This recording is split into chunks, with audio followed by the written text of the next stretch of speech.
Hi, this is Kara from the Special Needs Mom podcast. And this is Angela from Especially Organized, Sensible Solutions for Special Needs Moms. We have this heart for special needs moms. And so we thought, you know what, let's combine forces. And we have come up with what we're calling the Purge Party. And you can pretty much guess what it is. It's a party where we're going to come together and we're going to purge, or in general, accomplish a goal, a small goal together. So we have set this for January 27th, starting at 8 o'clock for my Pacific Coast people. Which means 11 o'clock for all of you on the East Coast. So this is an opportunity. If you have something on your to-do list that has just been stuck there and you are wanting to move it up on the list, you're wanting to tackle, maybe it's a space or an area of your home or a category in your home that has just needed a little time and attention. This is your opportunity for you to be online with us while you work and have access for us to help you answer your questions, help guide you, and just serve you for those 2 hours. Yeah, exactly. And I think you can tell like what we've designed is just this very high level of support for that project that you just haven't been able to tackle on your own. The thing that we are envisioning is that you get to leave this purge party feeling so accomplished because you did the thing. You started the year off getting that thing done that you were stuck on last year. And so it's a momentum builder, if you will. You can go ahead and sign up. We have a link ready for you. And we are offering this for $40 for the whole experience. Absolutely. And we hope you'll join us. I think it's going to be really fun. It's going to be a great group of moms of special needs kids. So we all get each other. We all have an understanding of what it's like to have something on our to-do list, but just we haven't been able to tackle it yet. So I hope that you will join us. We're super excited to bring this to you, and we are thrilled to work with you. All right. We'll see you all there.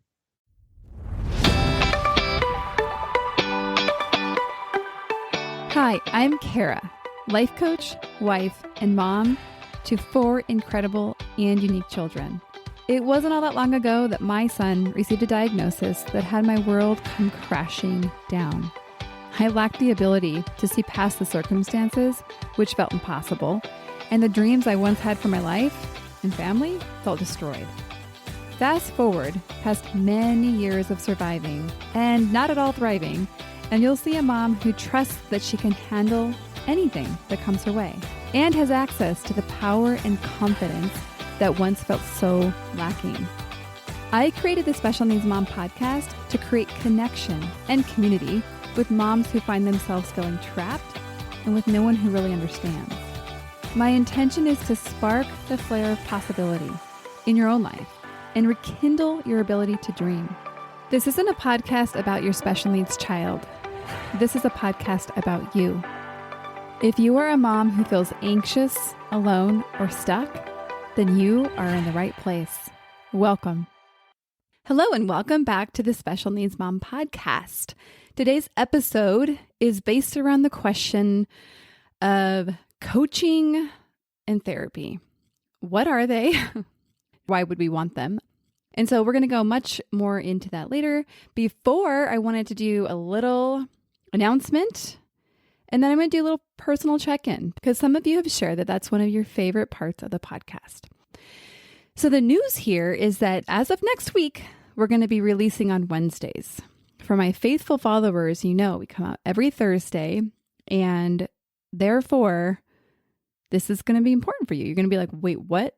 Is it the wrong day? Why is the podcast in my little podcast app on Wednesday? Well, it's because I'm changing. I won't go into the details. It's not that interesting.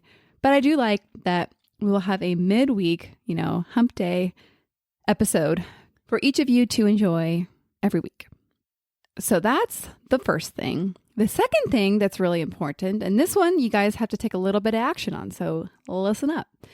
We're going to have another, what I'm going to call a pod party. I'm borrowing this term actually from a friend, but until we come up with a new name for our gatherings, we're going to call it a pod party. And we did this over in the free Facebook group. I chose a date, a time, and we simply gathered. There was not a lot of content shared. There was some structure because that's just how I roll to bring value and connection. But the whole heart, the mission behind this was connecting as a community. So we're going to do that again. We're calling it a pod party, and it's going to be on November 1st at 10 a.m. Pacific time. And so you're thinking, okay, where do I find the information to this? Where's the Zoom link? All of that's going to be available over in the Facebook group. So that's going to be the best way for me to get information out to the masses and for you to access this and other stuff that's going to be coming out that I'll roll out there first. So how do you find the Facebook group? You can probably Google on Facebook, or I guess it's not Googling on Facebook. I guess it's searching on Facebook, but probably easier is to go to the show notes of this episode to click the link to say join community. It's free. I can't think of a lot of reasons why you wouldn't do this. And so I do hope to see you over there, and I hope you take a second to introduce yourself, because that's where we get to take this podcast and turn it into community. So it's important to me to see you over there. Okay, so now for my personal check-in. I mean, I'm laughing to myself because I'm like, wow, if people ask me how I'm doing, there's always the first glance, oh, I'm good. But then if you get me talking, I will talk for quite a while. And so the thing I thought I'd like to share is something actually from this morning. In general, we're at a place where things are going pretty well. Even in the last couple of weeks, we've had very few doctor's appointments and few things that kind of really connect me to a lot of things that are glaring when it comes to being a special needs mom. And so I was starting to have thoughts like, this is funny to me to now look back on this. Maybe I'm not relevant anymore. Maybe we have it too good over here. It's interesting because I think because the really tumultuous times were behind us, some of you that have been here a long time know that this time last year, we would be literally a week out from Levi's brain surgery, which was awful. So I think comparing my life now to where we were maybe a year ago, I'm kind of like, oh, there's nothing going on. We're good. We're in the mundane, everyday life. And I wasn't really connected, that our everyday mundane life is still IEP meetings and recovery and all these things. And so this morning, I was spending some time on my own personal work, just kind of checking in, seeing where I'm at, and boom, glaring in my face was this experience of overwhelm. I realized just how overwhelmed I was with all of the needs of this child in particular. And I mean, obviously, all the needs of my other children add to this overwhelm, but it's really the needs that he has that can be so overwhelming. Because as all of you know, it's often not the needs. If it was taking him to the hospital, I'd be like, yeah, I'm there. It's not a question. It's the options. It's the different therapies that I could do, or worse, that I should do to help him. It's getting him devices. It's doing all the things that are not life dependent, but really life enriching and really lead into him developing and growing to his highest capacity. And if I'm honest, I've actually been doing none of that. I've been totally avoiding it. And I don't know that I was totally aware of this. I think maybe that's why you're thinking, oh, that's probably why it was so quiet. You weren't doing anything. And it's not like I wasn't doing anything, but I guess what I want to be clear on is I was just avoiding specific things that had to do with ways to help my son. The reason why is because it all felt like too much. And then, of course, as I'm kind of sitting there processing this morning, then comes the guilt for realizing that I haven't been showing up for my son. Maybe I'm pretty good at showing up for myself. Maybe I'm good at showing up in other ways, but there's this one area that I haven't been able to be with the emotion that takes. So I'll kind of fast forward. I won't go into all the details of my process, but I will share that I was able to get to a place where I don't feel so overwhelmed. In fact, I feel a little excited about part of it. And I feel especially excited because by working within the span of an hour, I was able to completely shift my experience. So much so that I went and took some action on things that I've been avoiding for months now. Well, in some cases months, in some cases weeks. One of the things is we lost my son's AFO. He actually uses an SMO. For those of you that don't use these, those are those lovely plasticky looking braces that many kids have on their feet and ankles to help stabilize. And we lost it. You're thinking, how do you lose that? Well, your son takes it off at an air show of all places. And so we lost it. And so I was so upset about this for so long because I was like, oh my gosh, we're going to have to pay for it. These things aren't cheap. He should be wearing it. We don't have it. Now I have to tell the doctor, all of these things. And so I was avoiding it. And so I took literally 4 minutes to go write the doctor a note, which she's already responded to, and saying, great, I'm going to change my notes so we can say he needs a new one, which I appreciated her bending the rules on this. And also I did some other things that felt so good to just kind of get into motion. And so that's my shortish, longish story about kind of an update on our life and really more so how I'm doing. I hope you realize and maybe are a little bit like, whoa, I wouldn't think she would still be dealing with that. You know, I do happen to be the host of this podcast. Oftentimes I think it's easy to think, oh yeah, they're beyond that. They don't deal with that anymore. But I'm here to say, no, this is actually a lifelong work that we get to do. And I'm so glad we get to do this. And more so, gosh, I'm so glad I have the tools and the skills and really the belief that there's help, that I don't have to stay in that overwhelmed space. And that actually is a nice lead into this week's episode. We're going to look at coaching and therapy, and really the intention of this episode is to help understand what each of these modalities are and consider them as a way to support yourself, to connect to the possibility that there is out there, that you don't have to stay where you're at. You know, for you, it might be overwhelmed or stressed or, gosh, so stuck in grief. And so Michelle and I are going to have a conversation and really go back and forth about talking about the two modalities, how they have helped and supported each of us in our own lives. And I hope you find this episode to be informative and inspiring. I hope that after this episode, you think, okay, good. Now I know how to get some help. And I'm obviously not attached if it's coaching or therapy. My heart is to see you move beyond this place where you're at, where it feels pretty awful, where you aren't taking any action because actually you don't think that there's any help available to you. Okay, so let me tell you a little bit about Michelle. Michelle Fehlman is somebody I actually met years ago through my son's school. And her gift in therapy has been and was such a fresh breath of air in my life and in the school community. What I notice is when she talks, the whole room listens because she's able to put words to experiences that are happening that really give language to help understand and to meet with kindness and compassion. And so she's really good at working in areas of trauma. She's really good at isolating those stuffed down feelings and giving them space to come alive. You will get to hear that in her speaking as she shares more about therapy from her perspective.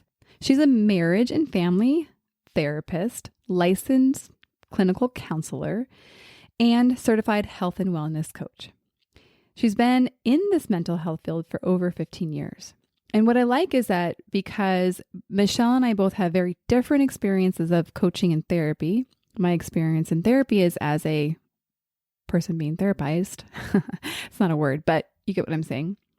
And her experience is in all of them, right? So she's received coaching therapy personally, and she also is a coach and therapist herself. So several different perspectives here to give variety. She practices in Encinitas, California, both virtually and in person. And get this, she actually has 7 kids. I actually did not know this until very recently. I knew she had kids, and honestly, when I looked at her, I was like, how can she have 7 kids? Like, she doesn't look that much older than I am. Although you're thinking, Kara, you're not that young anymore. I know, it's fine. But you're going to love Michelle. And I'm so glad that I get to bring you her in this episode just to experience being with her. And so let's get this conversation started. Welcome, Michelle. Welcome to the podcast, Michelle. Oh, thank you. Delighted to be here. I'm excited to spend the time with you and talk a little bit and share some of my experience as a therapist and a coach. Okay, good. And I want to kind of recap why this conversation, why have a conversation about coaching and therapy. And something that I notice as a coach is, well, firstly, it's an unregulated industry. And so there's a wide variety of the use of the word coaching. And there's also a probably wider variety of training and basically professionalism, I was going to say in the sport, but in the industry. And so for valid reasons, it's actually very misunderstood. And I'd say the number one misconception is that coaches tell you what to do. And so I think because there is so much misconception and even maybe some overlap, that I thought it would be very valuable to have a conversation where we look at both modalities and talk about them. The ultimate goal is so that we can be clearer about how to help ourselves. What do you notice in terms of what's the most common misconceptions about therapy and or coaching? I guess to start with therapy first, I think that people have this idea that therapy, where you're going to go and you're going to have to do all this really hard work. You're going to have to dredge up all your past. You're going to have to talk about all your feelings, all of these things that we've kind of worked our whole lives to avoid and not talk about. And so there's this kind of, I think, misperception about what that's going to be like, where you're going to go and you're going to be provoked to talk about all these things that you don't feel comfortable with. And somebody's going to meet you with I see very well, and almost Sucks for you. right. Almost a dehumanized experience, or this idea. I think a lot of people have this idea that they're going to come and share their struggles. And I think this is actually true in coaching and therapy, that you're going to come and share your challenges and struggles. And the other person really is there to kind of judge and analyze you, right? Figure you out. Yeah. Right. Figure you out and figure out how to solve you or fix you or change you. And certainly in my experience, neither coaching nor therapy is about that. Great distinction. Thank you. So let's first look at coaching and answer the question, what is coaching? And I want to put a caveat here, and Michelle's going to add hers as well. But I want to put the caveat here is that this is my definition. So if you go Google coaching, or clearly, the word can mean many things, as it can be a basketball coach or it can be a writing coach. And in my case, life coach. So this can mean a lot of different things. And so I just want to put it out there that this is my definition, and this is the working definition that I use in my practice. And so I would describe life coaching as a relationship that just really focuses on you. It's a partnership, right? So it's actually a relationship between a coach and client, but that they're considered equals, not one's the expert and one's the subject. It's actually a partnership where the project or the goal is actually to work on what you want. So it's actually this really unique and relieving space, because there's not really anywhere besides probably therapy where it's expected to have it be non-reciprocal. And it is reciprocal, clearly, because, usually there's an interaction of compensation, but actually just having the space and energy be solely focused on you. And even just that act alone it honestly feels so good. Mm-hmm. So coaching also really does look at what's underneath your action. It looks at what's driving behavior in order to change those behavior. And again, this is not all coaching. This is the coaching style that I do. And so it helps identify what is keeping you at the places that you desperately want to get away from. So for a lot of people, it's like, okay, you're barely keeping your head above water. Coaching gets to get curious about that and understand what has you there. And more importantly, what needs to shift or change in order for you to get out. And the other thing I want to put in about coaching that I think is very different than therapy is that coaching is generally, it's not for times of crisis. So I'll even use myself as an example this last year. Clearly, I believe in coaching. I hire coaches all the time for different areas. But during this last year, it wasn't a coaching year.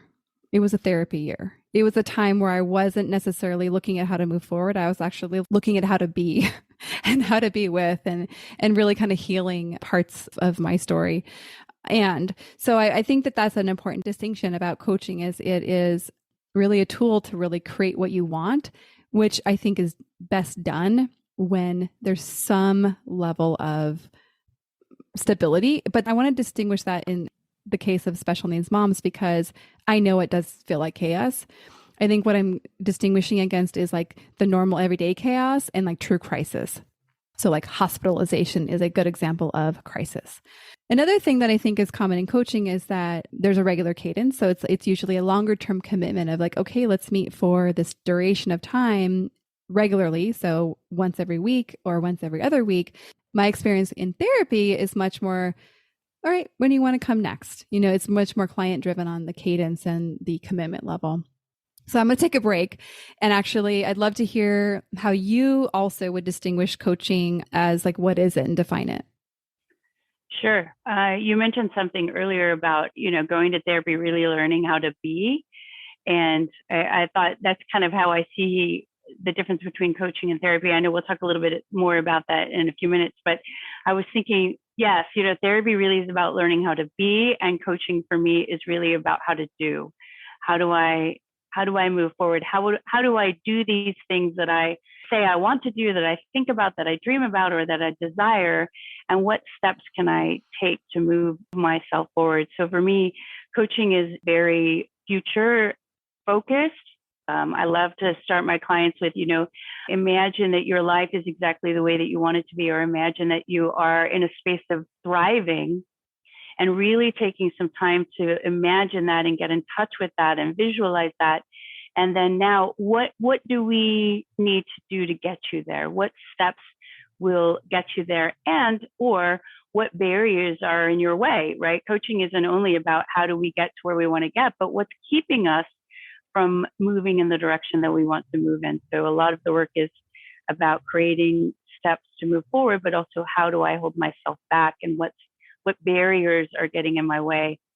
And, also I think one of the really fun things about coaching is looking at, what are my strengths? What can I utilize? What parts of me can I call forward to move myself forward? Because, a lot of times we have a lot of energy around what we don't do well, or where we aren't, or what we can't. And I can ask somebody, what do you want? And they can very quickly say, well, let me tell you what I don't want. And we don't always have real clarity about what we want. And sometimes it's real hard for us to identify that. And that's where I think coaching is just such a brilliant modality to help people really get clear about that. And then the other piece, when I think about coaching, really is about self-efficacy.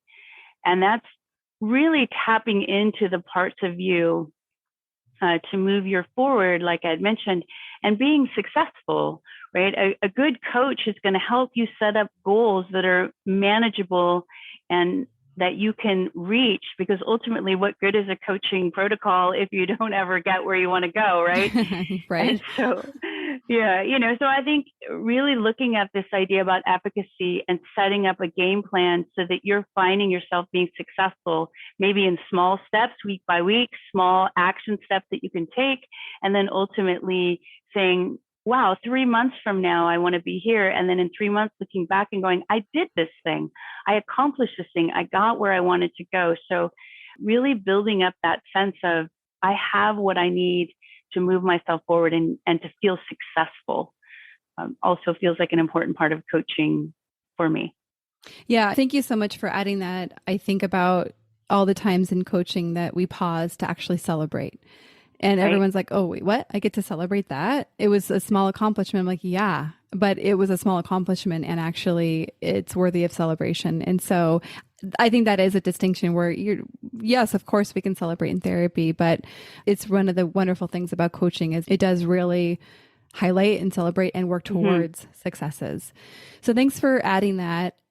I want to also add just a little bit of a note about also, there's a kind of distinction I call consulting, where consulting is where someone comes in is maybe does an audit of, like, let's say they come and audit your home for how you can be better organized. And then they're going to say, okay, well, this is my system. You do X, Y, Z, and then do that for the rest of your life, and you're going to be organized. And there's value to that, right? I mean, that's just the example that I took off the top of my head. But one of the things I think I said that gets most often confused with coaching is that we're going to tell you what to do specifically. Like, this is the program, you just have to do it. And I'd say the gap there for me is that it's just so much more powerful, to the point you just said, is like actually to discover, oh, I actually have the capacity to do this. I have everything it takes. This is what I'm really good with. And this is what I need to ask for some help with. These are some areas that are gaps, and that's okay. I just like to have that distinction, because I think, wouldn't we all like to have somebody come and tell us how to magically do our lives better? But I'm Right? pretty sure that person doesn't exist. Okay. Anything to add on coaching before we look over at therapy? No, I don't think so. Okay. So now let's look at therapy. How would you describe therapy? Well, I think for me, in my role as a therapist, my goal really is to create a sacred space, a space that you can really come into and discover those parts of yourself that you have detached from or pushed away or you're avoiding, to really create a space where you can bring more of this parts of yourself, again, that you have detached or disconnected from.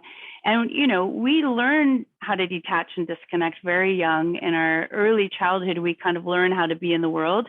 By the age of 9, your wiring is starting to form, if not set, and you're really kind of established how you're going to be in the world based on your early childhood interactions. And then those process and patterns over time become deep grooves, right? And I call this the train on the track. We just do the same thing over and over and over again without a lot of awareness about why or how we do that. So for me, a lot of the work in therapy is about understanding, how do I do the things that I do? Not so much how do I get where I want to get, but how am I in the world, and where does this come from? So when I think about coaching being about self-efficacy, I think therapy really is more about healing, and then learning how to self-regulate and self-support. So learning how to, all of those feelings that you don't want to feel, all those feelings that you have pushed away, those experiences. All of us have big T and little t traumas that we have, pushed away somewhere, that we don't want to really come into contact with, because when they happened, we didn't have the resources or the support to be able to feel the feelings and experience the experience at the time. So we get into a mode of avoiding those spaces. And a lot of us create a whole life about avoidance. And so for me, therapy really is about opening up those spaces and really allowing myself, in my own therapy, really allowing myself to know and understand. And then as a therapist, helping others really kind of know and understand, and to come into a space of healing and fullness, and really being the fullest version of yourself that you can be, because most of us hold a lot of ourselves back and don't want to bring those parts forward for whatever reason. We don't feel safe. We don't feel confident. We don't feel comfortable. And I think therapy is really about bringing those parts forward, trying them on, learning to be comfortable with those parts of yourself. Yeah. It's interesting, as I hear you talk, I think there actually are so many areas that coaching and therapy interact, but I think this big distinction is like the intention of therapy is to bring this healing. And that healing can actually make so much more possible in your life. And actually kind of, let's answer the questions of, so how are coaching and therapy very similar? And I'll answer it. And of course, I'll invite you to join in. And I think that the one that you said, I think that where I see the most overlap in my practice, and this is not all practices, is that self-regulation, is learning how to actually acknowledge the self and being able to actually firstly be aware of what's going on, and then actually learn how to regulate your nervous system so that you are available to do the work. And it's interesting, I want to put this in there. The first awareness I think I had of this, of even that language, was actually in a class for my son. It was ABA based class called the Zones of Regulation. And it was the first time I was like, wait, what? So like there's this thing called emotional regulation. That seems really handy. But that's where, I came into this, guys, with not a lot. So that's what's pushed me to actually dive so deep into this. And so I think that there's that similarity where it's the same tool perhaps, but used for different intentions. Mm-hmm. One's toward this healing, one's toward this future focus, creating what you want. I think it's important to note that both have the possibility and potential of completely changing your life for the better, I would say. Another thing I would add is that both take energy, like emotional energy. They both take a lot of work. I know my experience of finishing therapy is always like, whoa, like I feel like I gave a lot in a way, like I almost feel like I have nothing left to give, but it's in a way that actually feels so amazing. So I feel like it takes a lot of energy. The other thing I would say is it takes an investment, right? So with the time, the energy and time investment, and then in some cases, whether you're going through insurance or not, coaching usually is not provided by insurance, sometimes by employers, yes, but it takes that financial investment. Anything to add to how they might be similar? I think I'm in alignment with all of those things. And the only thing I would add is really, again, what you said, there's work involved, right? Whether you're in therapy or whether you're in coaching, there's work involved. And that work really has to come from you. It's not going to come from your coach. It's not going to come from your therapist. It really is coming into the space with an awareness and a commitment to, I'm here to do the work. And whether that's going to dig deep into past and how my past is impacting my current functioning, or whether that's I really want to look forward and I want to take the steps to move forward to where I want to be. The work really does come from you and not from your coach or your therapist. And I would say that that's definitely a similarity. Yeah, definitely. Well, and I guess also now that I'm thinking about it more, both are actually so goal driven. It sounds like though that the goals are just different. How would you distinguish the goals of therapy and coaching?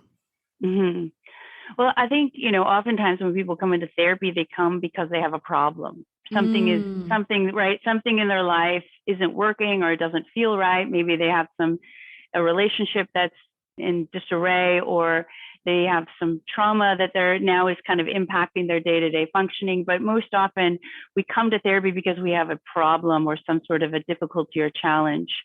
And so you're really going to make goals based on symptom alleviation, right? So in therapy, we often diagnose. And so we really is about symptom alleviation. It's about how do we help you have, manage these symptoms or really alleviate these symptoms of depression or anxiety or trauma, and so those are really the goals. So if I'm working with a client who's coming in for being depressed, these goals are going to be about eliminating the symptoms of depression. So when we know when we've met our goals, when the person isn't feeling depressed anymore, or they're better able to manage some of those symptoms. Whereas in coaching, again, we're going back to where do we want to be in the future? So all of our goals are set up to move us forward, and back to the word of efficacy, really setting up goals so that you feel successful, so that you're moving yourself forward where you want to be. So I feel like the goals are different in that way. Thank you so much. That's really helpful to look at it in that way. So if we kind of look on the other side of that, how would we know that therapy and coaching are distinctly different? So one thing I can think of off the top of my head, I mentioned it a little bit earlier, is that therapy can often be assessed through medical insurance and to varying degrees. What else would you add in terms of how coaching and therapy are distinctly different? I mean, one of the ways is what you mentioned earlier, right? If you're in crisis or you're in a time of your life that you're really needing some sort of support, that really is a time that you would want to seek out a therapist. Or maybe you've had a traumatic event, or you're going through something and you're feeling distressed, or you're feeling like I'm not engaging in my life in the way that I typically do. Maybe I'm depressed and I'm isolating, or I'm sleeping a lot, or I'm really anxious. So I find that I can't focus and concentrate at work. If you're really in distress, therapy would be the road that you would want to take versus coaching. And then I was thinking, I'm very visual. I love metaphors. I love visualization. So I think in pictures. And so I was thinking, how would I describe this, in a picture? And it made me think about my own journey with depression. I struggle with depression a lot in my younger years, in my 30s and 40s, not to date myself, but being now in my 50s. And what I learned in coaching, because I didn't really, funny enough, I wasn't a therapist at the time. And so I had these ideas and these kind of misconceptions about therapy, that if you go to therapy, that, it's only because you're this person who has all these issues and problems that, you wouldn't, that's why you would go to therapy. And clearly I didn't have those issues or challenges at the time, right? Okay, that's totally not true. And so in going to coaching to really help me with some of those seasons of depression, and what I found that coaching did for me is really kind of, every day when depression would knock, coaching taught me how to ignore that knock, or maybe, it taught me how to function. So how to change my negative thoughts. It taught me how to, to set some goals where I would get out and move every day.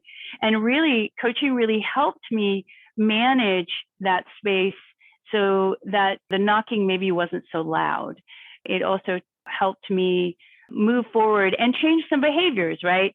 Change some of those behaviors that were the result of depression, and some of those behaviors that led to more depressive actions, I guess. On the flip side of that, what therapy did for me was actually help me, rather than, everyday depression knock. So what can I do to not hear that knocking, or to function in a capable way despite the knocking? What therapy did was give me an opportunity to actually open the door and see who was knocking, to say, hey, depression, come in. Let me explore this. Let me talk about this. Let me see where this is about. So eventually the knocking actually stopped. So rather than managing it, I really learned and embraced the parts of me that were creating the knocking. So, that just to have a visual, that's kind of the difference for me. And that was really helpful to me, because managing it was important, but not really having any understanding of the processes and patterns that were driving the depression. And those were really important and necessary to me to open that up. So for me personally, I found that both modalities were really helpful and worked very integratively together to help me understand my past and how it was impacting my present levels of functioning, and how it was impacting my relationships and how I respond to people. And then coaching really helped me move myself forward to undo some of those old patterns and habits, right? Coaching is a great way to undo some of those habits you have that you can't seem to quite move yourself out of. I'm big on pictures and metaphors. And I would say, thank you for sharing your personal journey. I would share a little bit of mine, saying I think I did a lot more coaching than I did prior to doing therapy. I had dabbled in therapy, but honestly, I was very unsuccessful in finding a therapist that was really helpful.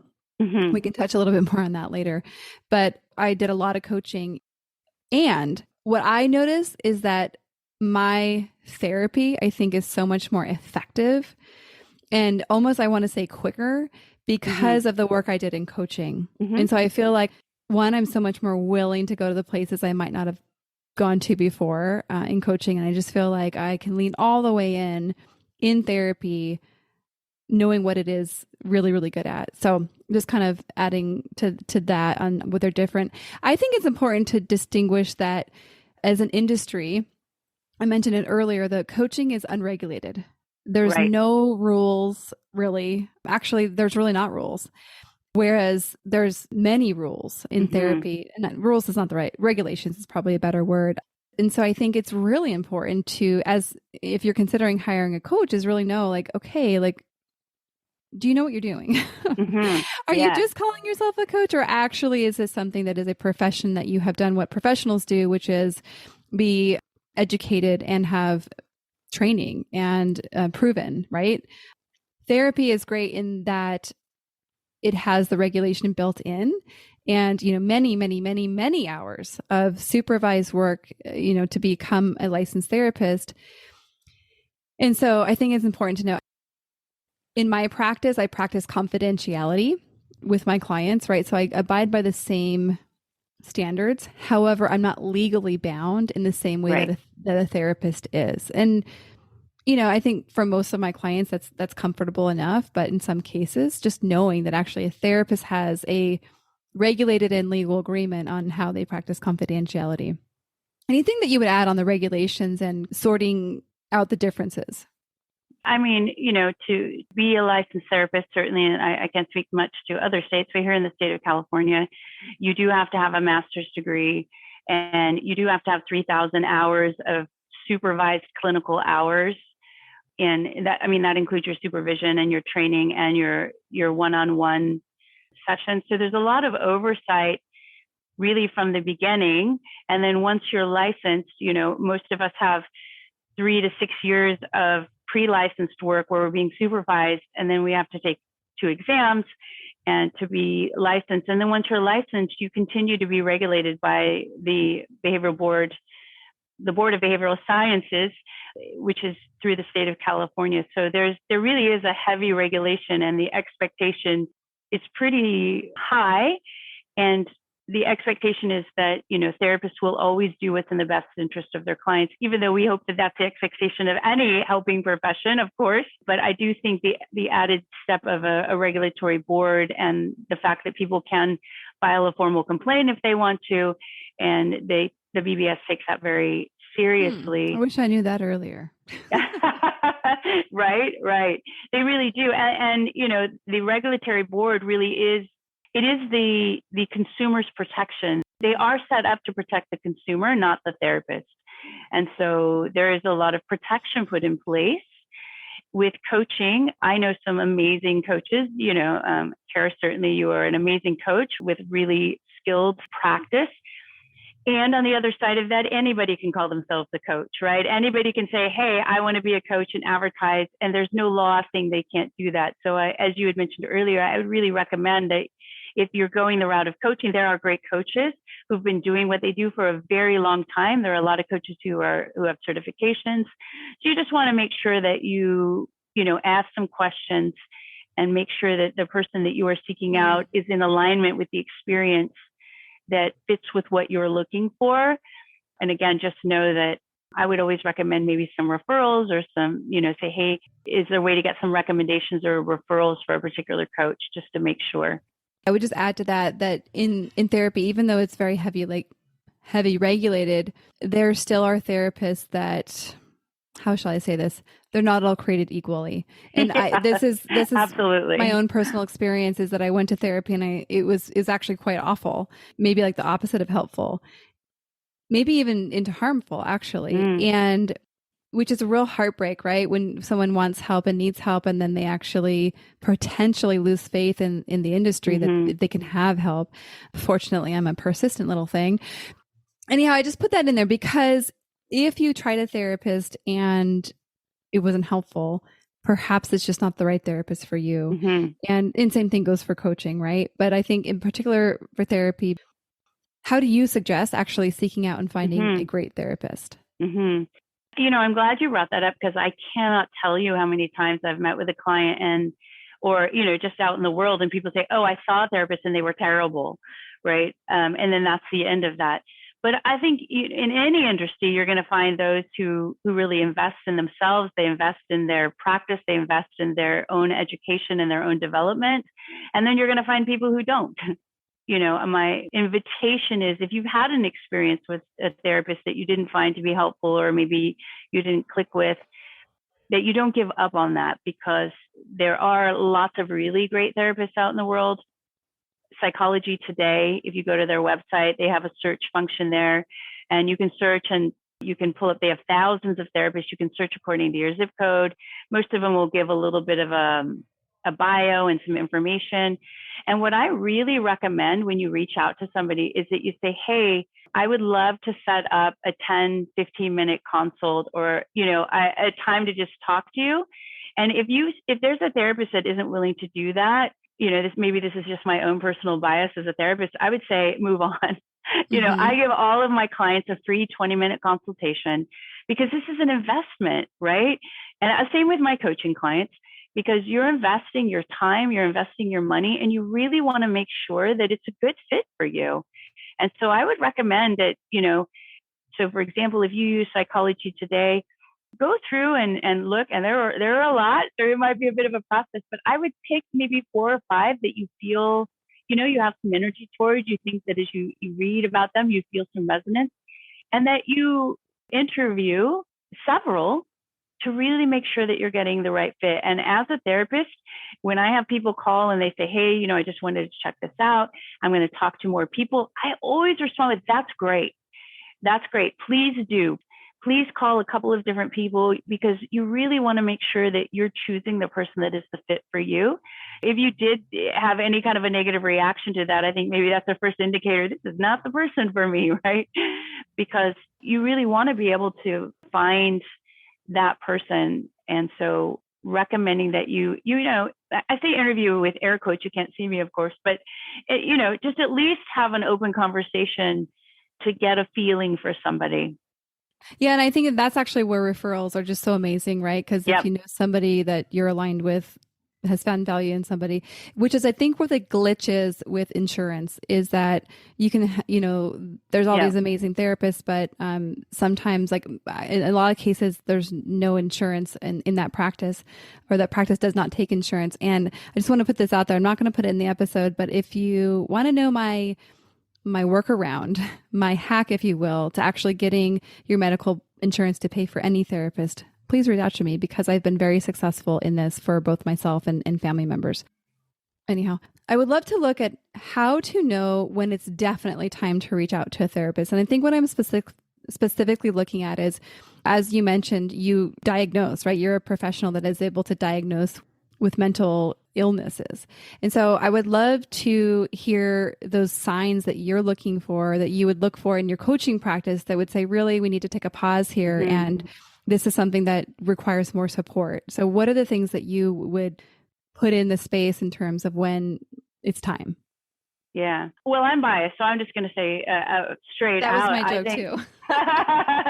I'm biased too.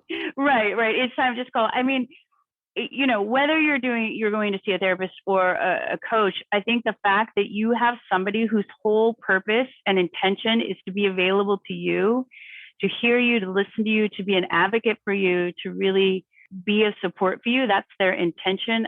My personal bias, I think everybody should have a therapist or a coach, or a therapist and a coach, because what a great opportunity to just get that kind of relationship that perhaps you aren't finding out in the world. So, but that's my own bias for that. Everybody should have a therapist or a coach. But I would say, if you're finding that you're really struggling in life, perhaps maybe you say, yeah, I've had some depression, but I've been able to manage it. And you're finding that you can't manage it anymore, that it really is disrupting your life. It's disrupting your relationships.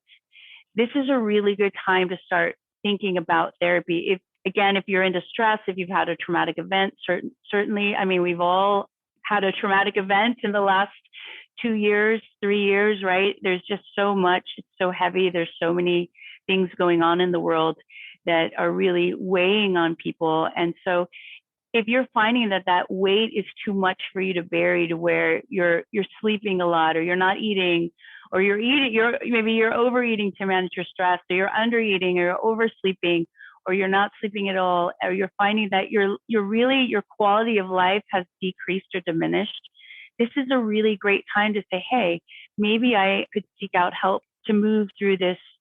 I think the other thing is that a lot of us have traumas that we were able to manage. The thing about trauma is we can push it in there and we can hold it back and hold it out of our awareness until other stressors come out or come up that we have to manage, right? And all of a sudden, where we were able to kind of manage that past trauma, we can't do it anymore. And I know that's been true for a lot of people in the last 3 to 4 years. Well, since 2020, to me, it seems like, a decade, but I guess it's only 2 years ago, but it feels like so much more, right? But people were really able to manage some of these traumas from their life, and now all of a sudden they're not able to manage. And I know for a lot of people that feels confusing. Why wasn't it really present, and now it keeps coming up for me? So again, if you're finding that you're having pervasive thoughts about things that happened in your life, you can't seem to move past them, again, a really good indicator that it might be a good idea to reach out and at least talk to somebody about those things. And then certainly in relationships, I know that for a lot of us, it's really hard in relationships, when relationships are in distress or when there's challenges in relationships. And I think sometimes we kind of need an outside person to help us through that, right? Mm-hmm. I know that for me personally, in my history, I have had a relationship where I just kept banging my head up against the wall, and I kept trying to do it different and trying to try something else on, and it wasn't working. And actually, I had an amazing therapist who had said to me, Michelle, you keep doing the same thing, hoping for a different result. And I know that sounds so simple, but that was really a life-changing comment to me when I realized, oh my gosh, that's true. And I just kind of needed that outside voice to help me recognize that. And I think that sometimes, especially in intimate relationships with spouses or partners, and we think, well, this person won't go to therapy, so what's the point? Yeah. But getting really clear about yourself and your role in the relationship and what your wants and needs are so that you can really thoughtfully assess the situation can be really, really helpful. Yeah, definitely. And it's funny, as you're talking, I'm seeing more and more overlap with coaching and therapy. Mm-hmm. But I think I want to put this in here too, because I think a distinct difference in where coaching really does have some clear lines and boundaries is when it comes to self-harm and in suicide ideation. That is an area where we are not trained. And that is an area where, as a coach, your job is to actually support the client into getting to the help that they need. And so I think that's a really important distinction for coaches to know what's their lane and what's not. And you have the fortune of being able to kind of be both at one time. And so I think it's an important thing to add. Anything else to add in terms of a definite call a therapist over a coach at this point?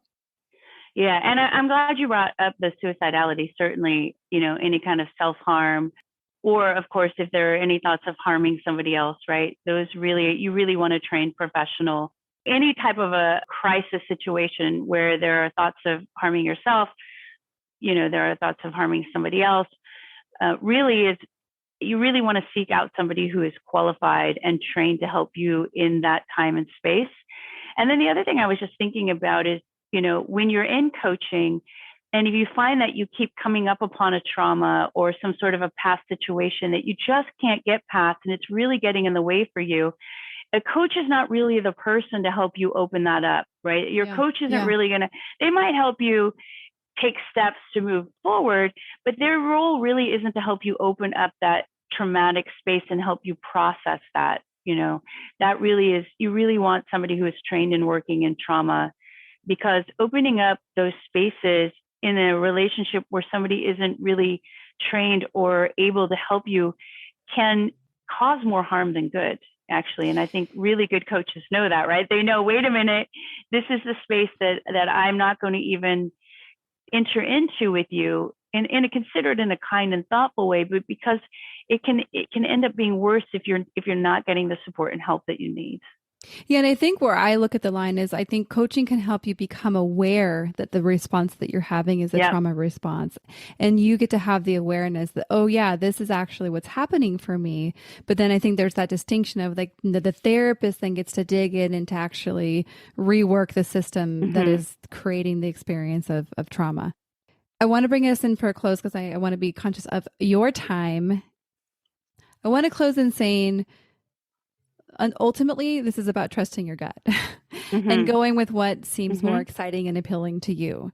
So as you listened and kind of thought about where you are in your own life, I want you just to consider like what one feels easier, what one feels like I'm ready and excited to do that, and lean into that one. There's really not a wrong. I think this is great because both Michelle and I are examples of people that utilize both tools and modalities simultaneously and separately, and that there's not a right or wrong. There's not a better or worse. Actually, it's just how these tools work together. So I just wanted to say, trust your gut and lean into that. And ultimately, the whole intention of this episode is actually to inspire you to get more help, to not do this alone, and to actually create partnerships available through therapists and coaches. As we wrap up this episode, I would love to tell people how to reach you, but anything else to add just as we bring this conversation to a close? Yeah, I think it's the same, right? If you want to try on coaching because you're thinking, maybe you're somebody who's really never talked to anybody, and being vulnerable and being really authentic and honest with another person that, maybe isn't a close family member, friend, or partner, or maybe you don't have anybody you feel that you can be that with. I would say, as Kara had said, just really trust your gut on that. And if you think going to a coach is kind of a nice first step for me, it feels a little less scary, then do that. Or if you're thinking, I really want to dig a little deeper, I've got some stuff that really keeps me from moving forward. And I think I want to start with unpacking some of that, then start with therapy, because ultimately you really know what you need. Listen to yourself. While you're listening, something in you is saying, yes, let's move forward. I would really just invite you to listen to that, because ultimately you are the expert on you. Neither as a therapist or a coach, are we experts on you. We're experts on process and change and helping people move forward, but you're the expert on you. So really encouraging you to listen to that part of yourself and trust that part of yourself. Yes, I echo all of that. I definitely could not have said it better than you did. So thank you so much for putting that in there.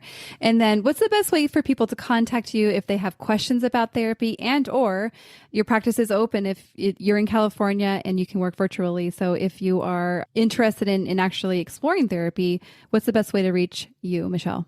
Yeah, that's great. Yep. I am taking clients. If anybody out there is interested, my website is www.opentoextraordinary.com. You can also email me, Michelle with 2 L's, at opentoextraordinary.com as well. And I would love to hear from you, and take a look at the website. I do coaching. Also, I do therapy, and I do both virtual and in person. So if you're listening and you're not in North San Diego County, then we can certainly talk about that. And in person, I'm in Encinitas. So if you're in that vicinity, love to have you check that out. Hopefully some matches will be made today. And I just want to thank you so much for bringing all that you have. And I get to be blessed by interactions with you, and especially today, just sharing the love that we have for helping people. Mm-hmm. So I think for me, it's a real gift to hear your perspectives and to really just be in this work together. So thank you so much for your conversation and for bringing all that you are. No, thank you. What an honor and privilege to be here to share this space with you. All right. Well, we'll see you all in the next episode. One more thing before we officially wrap up this show. Sometimes when I'm listening to podcasts, I have the experience of wanting more. I'm listening at the very end thinking, I sure wish that episode didn't end. I invite you, if you feel in any way the same way, I invite you to the Special Needs Mom podcast community, which is a free group that I host on Facebook, where we as a community of fellow moms who listen to this podcast and are experiencing life in similar shoes get to talk to one another, get to share stories, get to actually interact. I hope you'll consider joining. See you over there.